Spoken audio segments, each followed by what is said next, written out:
630। कितना एक्स्ट्रा, कितनी unit, 150। Am not loss हो जाएगा। आप सॉल्व कर लो जल्दी से। क्या निकालना है सबसे पहले, क्या निकालना है, और निकालो।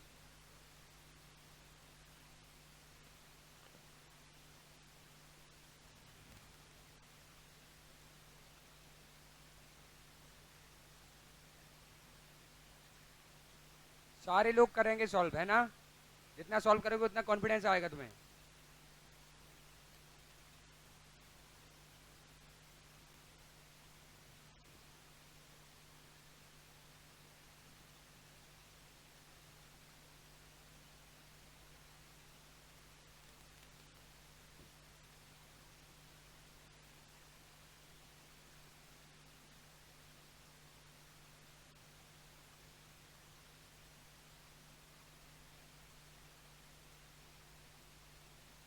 हो गया।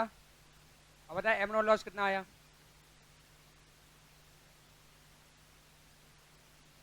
ठीक है, देखना।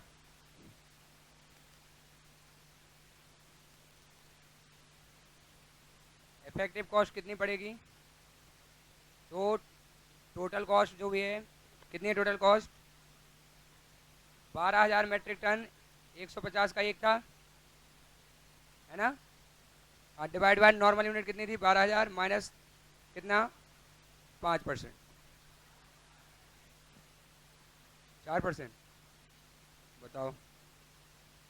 हाँ, तो कितना आ गया, 25।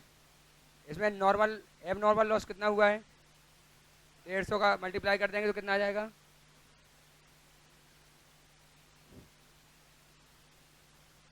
अब बताओ कितना आएगा,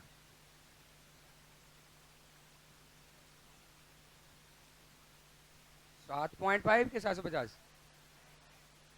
ठीक है, ये इतना ना आ गया सभी का, सभी का पूछ लेना है ना, कुछ बात नहीं समझ में आएगी तो। ये बढ़िया क्वेश्चन है, और एक और बढ़िया क्वेश्चन है। दो क्वेश्चन हैं जो हमें करने ही चाहिए, फिर हम करें या ना करें चलेगा, सारे हो गए याद है। देखिए, Mr Mehul give the following information, वो कुछ इन्फॉर्मेशन देते हैं आपको। Gives the following information relating to item forming part of inventory on 31 March 17। इस factory produces product X using raw material A. हमारे लिए फिनिश गुड्स क्या है, क्या नाम है उसका, एक्स, और रॉ मटेरियल क्या है हमारा, ए। तो अगर कहीं रेफर किया जाए ए, तो हमें क्या समझना है, वो क्या है, रॉ मटेरियल। तो हमारे क्लोजिंग स्टॉक में पड़े हुए हैं 600 unit of raw material. Calculator को साइड में रख दो, कोई जरूरत नहीं, केवल क्वेश्चन को पढ़ लें, क्वेश्चन सही से पढ़ लिया आंसर आ जाना है। 600 यूनिट है रॉ मटेरियल की, परचेज किया था हमने उसको 120 पर, और replacement cost of raw material दी गई है 90। कॉस्ट कितनी दी गई है, 120, और रिप्लेसमेंट कॉस्ट कितनी दी गई है, 90। नॉर्म, बस यही तो आंसर हो जाते हैं। लोअर कैसे पता, आपने लिखाया था तो मत भूला करो यार, कम से कम कुछ भी गलत बताओ बाहर तो जाकर क्यों बोलना कि मैंने क्लास अटेंड नहीं कर पाई थी। यह देखो क्या आएगा, किस पे दिखाते हैं, रॉ मटेरियल कॉस्ट पर, है ना? अगर फ्रेश गुड्स का कोई प्रॉब्लम ना हो तो हम तब तक डिसीजन नहीं ले सकते जब तक हमें फ्रेश गुड्स की सेलिंग प्राइस ना पता चले। इसमें 500 यूनिट हैं पार्टली फिनिश गुड्स, मतलब work in progress in the process of producing X, and cost incurred till date 260 रुपये तक का खर्चा हो चुका है। ये क्या हो गया इसके लिए, कॉस्ट।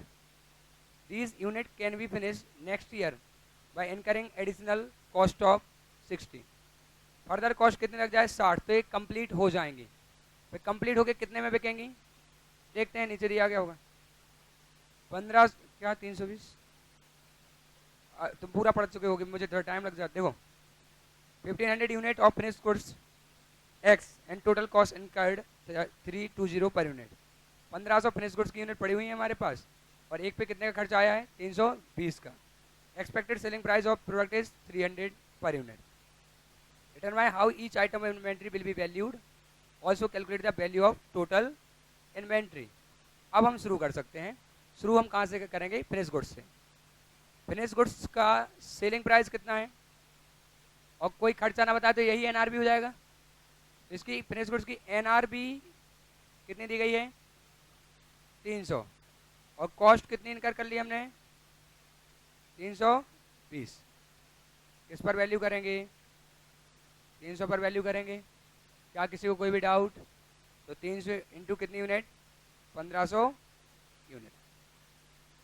कैलकुलेटर में एम प्लस कर लो, हमें टोटल इन्वेंट्री बतानी है ना बाद में, कर लो एम प्लस। कोई डाउट इसमें? अब बताओ वर्क इन प्रोग्रेस को कैसे वैल्यू करें, मतलब पूरा क्या करेंगे कॉस्ट और एनआरबी। क्या एनआरबी निकाल सकते हो? क्या एस्टिमेटेड सेलिंग प्राइस पता है? जो 300 रुपये है वो एक्सपेक्टेड सेलिंग प्राइस ही तो है। वर्क इन प्रोग्रेस जब कंप्लीट होगा तो फिनिश गुड्स हो जाएगा, और वो फिनिश गुड्स कितने में बिक रहा है 300 में। समझ रहे हैं? और तो निकालो एनआरबी निकालो इनकी। हाँ तो एस्टिमेटेड सेलिंग प्राइस कितना है 300। अभी कंप्लीशन करने में कितना लगने वाला है 60, और कोई सेलिंग एक्सपेंस है क्या? नहीं। ये कितना हो गया 240 हो गया। ठीक है 240। वर्क इन प्रोग्रेस की कॉस्ट क्या है और एनआरबी तो कितने पर दिखाएंगे 240। कितनी यूनिट है 500। सारे लोग इन्वॉल्व हों, कुछ लोगों का मुंह नहीं चल रहा है, बिल्कुल शांत बैठे हैं। गलत है, तुम जितने बार बोलोगे तुम्हें याद होएगा। क्लियर है? इसमें कोई डाउट? अब बताओ रॉ मटेरियल क्या होगा, कितने पे दिखाएंगे 120 है 90। क्यों 90? क्योंकि जो फिनिश गुड्स बनने वाली हैं वो उनकी कॉस्ट से कम पर बिकने की संभावना है, इसलिए हम इसको ऐसे वैल्यू करेंगे। तो कितने पे वैल्यू करेंगे इसको हम 90 पे। कितनी यूनिट है 600। ये हो गया 600 इंटू 90 और 500 इंटू 240 और 1500 इंटू 300 सेलिंग प्राइस। ये हो गया कितना 6,24,000। ठीक।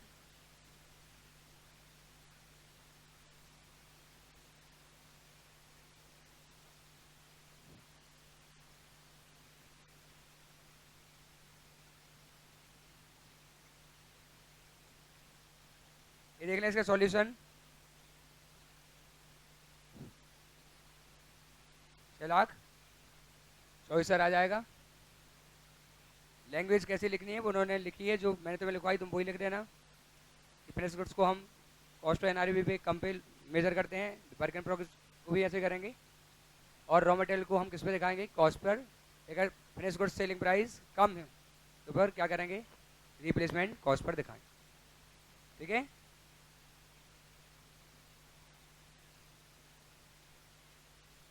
ये चौथा कर लिया हमने, और देख लेते हैं।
ये प्रैक्टिस में रोल क्वेश्चन है। ठीक है देख लें इसको भी, देख रहे हैं सारे लोग?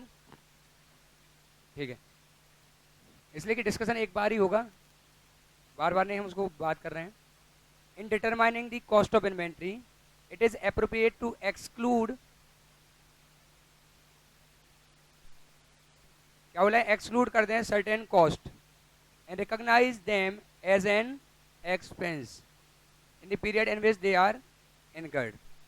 फिर से in determining the cost of inventory, it is appropriate to exclude certain goods, certain cost and recognise them as expense. कुछ खर्चे हैं जिन्हें हम कॉस्ट का पार्ट नहीं मानेंगे, कहाँ डाल देंगे उनको, P&L में डाल देंगे। Provide example of such cost as per AS 2।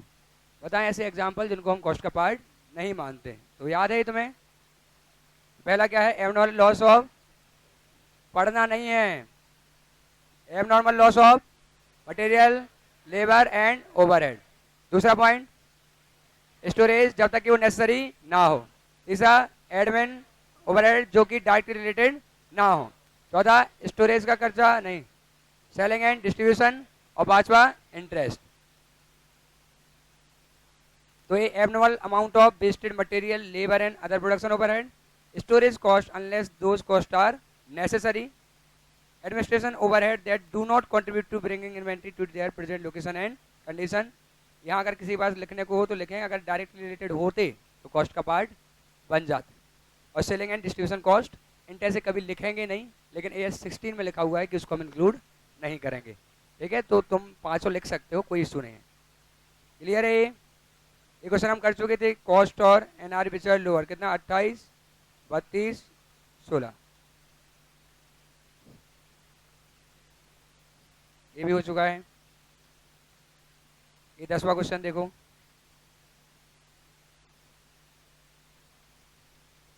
The company X Limited has to pay for delay in cotton clearing charges. The company up to 31st March 14 has included such charges in the valuation of closing stock. आज तक वो delay clearing charges को क्या करते थे, stock में जोड़ते थे।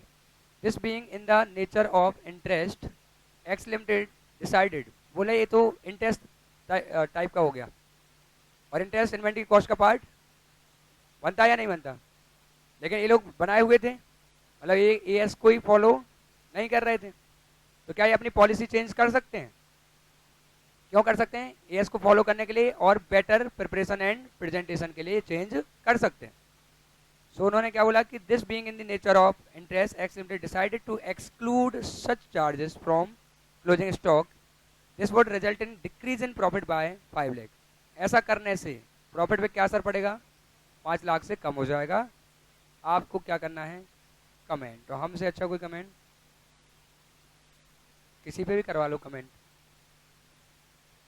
आंसर आप प्लान करें कैसा होना चाहिए, फिर हम रीड करेंगे। मैं क्वेश्चन भूल गया, 1 मिनट, क्या थे?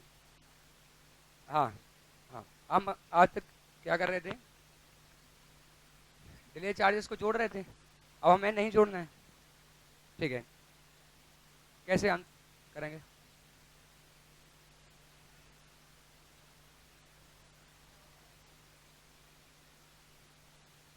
हम बोलेंगे अगर ये ऐसा डिसाइड कर रहे हैं, जो कि ये कर सकते हैं, अगर AS का फॉलो करें या बेटर प्रिपरेशन के लिए कर सकते हैं, तो अगर अकाउंटिंग पॉलिसी चेंज करते हैं तो उन्हें डिस्क्लोजर देने पड़ेंगे।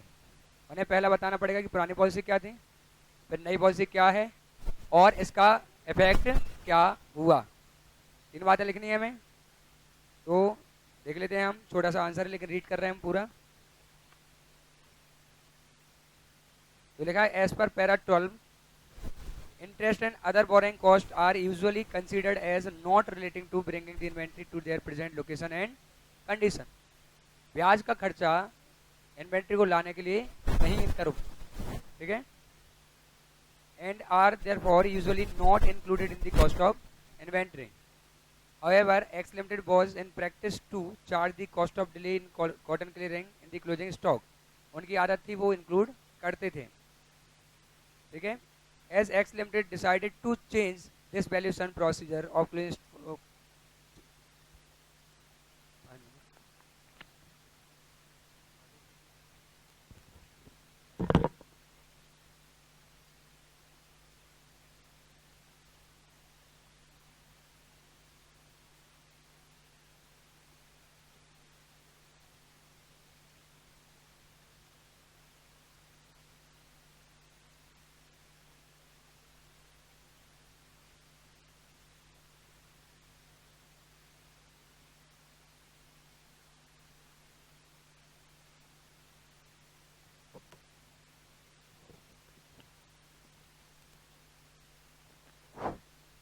नीचे उन्होंने नोट दिया है,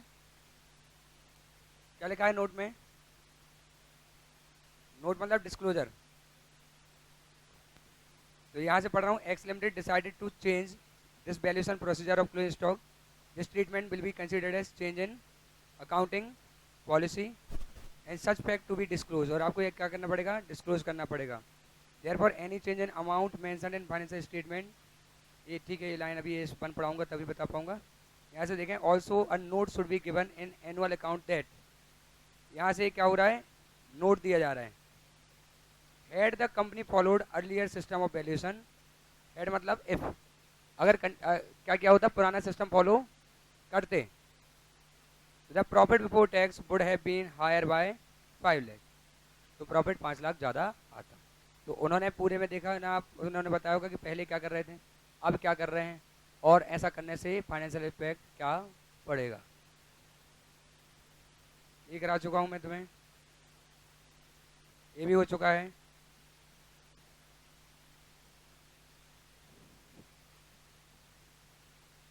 ये है वो क्वेश्चन जो कराना था, ये अच्छा क्वेश्चन है। Question 14, calculate the value of raw material and closing stock based on following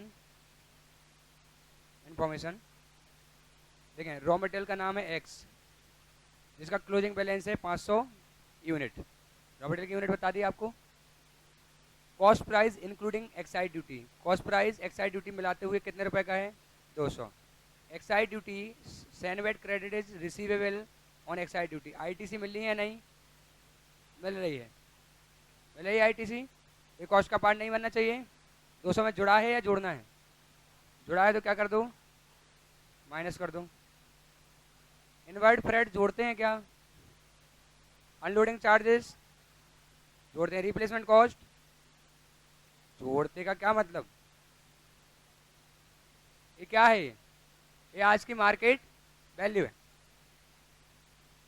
ठीक है। तो फिर से जो रॉ मटेरियल है वो 500 यूनिट है, सुनते जाओ, और कॉस्ट प्राइस एक्साइड ड्यूटी मिला के है 200, जिसमें से 10 की एक्साइड ड्यूटी है जिसका हमें रिफंड,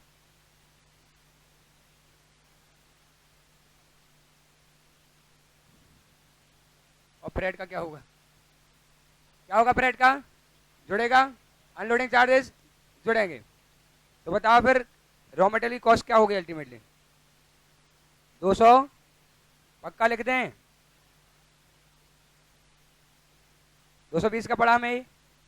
अब इससे बनाते हैं हम फिनिश गुड्स बाय, जिसकी यूनिट है हमारे पास कितनी, 1200।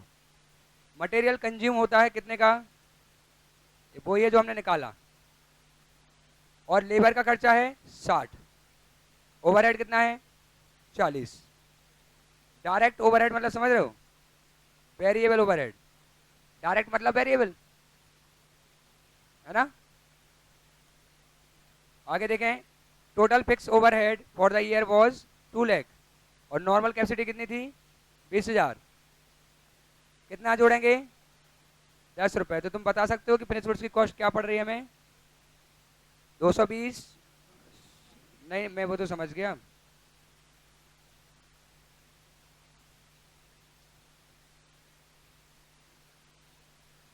ठीक है, 220 प्लस 60 प्लस 40 प्लस 10, तो कितना, 330 की हमें कॉस्ट पड़ती है, किस चीज़ की कॉस्ट, फिनिश गुड्स की, सही है। फिनिश गुड्स बन के तैयार होता है, कितने रुपए का खर्चा आ जाता है, 330, जिसमें से 220 रॉ मटेरियल के, बाकी कन्वर्जन कॉस्ट है, ठीक है। यहाँ तक टोटल फिक्स ओवरहेड है 2 लाख, जिसकी कैपेसिटी है 20,000, हमने 10 रुपए जोड़े। Calculate the value of closing stock, closing stock में 2 चीजें आएंगी, फिनिश गुड्स और raw material. Work in progress में कुछ नहीं है, या तो बना है या रॉ पड़ा हुआ है। तो बोला है कि आप बताएं value of closing stock when net realizable value of finish stock is 400। आराम से, अगर 400 रुपए की सेलिंग प्राइस है फिनिश गुड्स की, तो क्या होगा, पहले बताओ फिनिश गुड्स को कितने पे दिखाएंगे, कॉस्ट और NRV which ever is lower, cost कितनी, एनआरवी किस पे दिखाएंगे, अब बताओ रॉ मटेरियल को किस पे दिखाएंगे, कॉस्ट और किस पे दिखाएंगे? कॉस्ट पे दिखाएंगे। कितना रुपए? 220, क्योंकि सेलिंग प्राइस कम नहीं हुआ है ना। पिछले लोअर नहीं करते हम तभी लोअर पे दिखाते हैं जब वो सेलिंग प्राइस ही कम हो। तो बताओ अगर ऐसा केस है तो इन्वेंट्री की टोटल वैल्यू क्या हो जाएगी? बताओ फिनिश गुड्स की कितनी यूनिट है?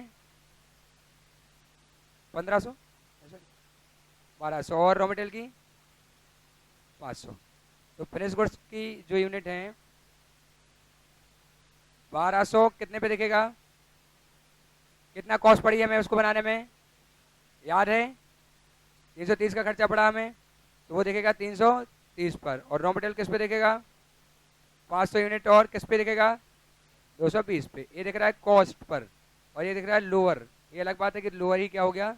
कॉस्ट है ना। लेकिन दिखा तो हम लोअर अमाउंट पर है, हम कॉस्ट पे नहीं दिखाना चाहते हैं, हम लोअर अमाउंट पे दिखाना चाहते हैं। लेकिन रॉ मटेरियल को हम किस पे दिखाना चाहते हैं? Cost per. कितना आ जाएगा ये? 86, 5,06,000।